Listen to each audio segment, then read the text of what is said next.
This is the Hero 7 4K 30 frames per second hyper smooth on ISO 100 1600 maximum.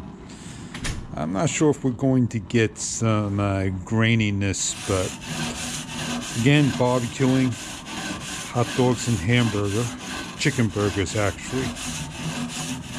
And yeah, I think I'm going to just simply put it on auto on both cameras and let it do what it has to do without Pro Tunes.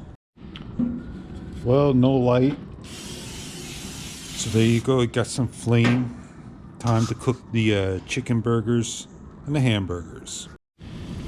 Both cameras are set up 4K 60, no hyper smooth. Auto low light is on. They're both on wide. And everything else is just basically defaulted. There really is no need to have image stabilization turned on when I'm just doing a slow pan.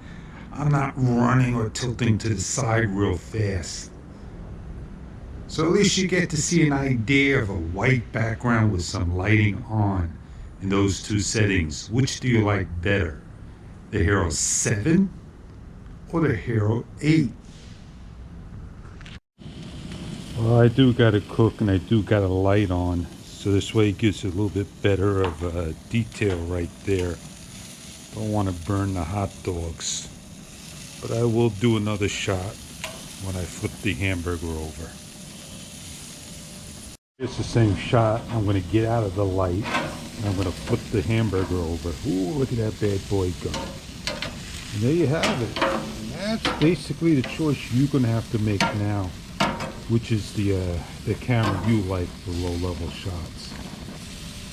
I'm going to have to decide on a real outdoor shot at a town and all that good stuff.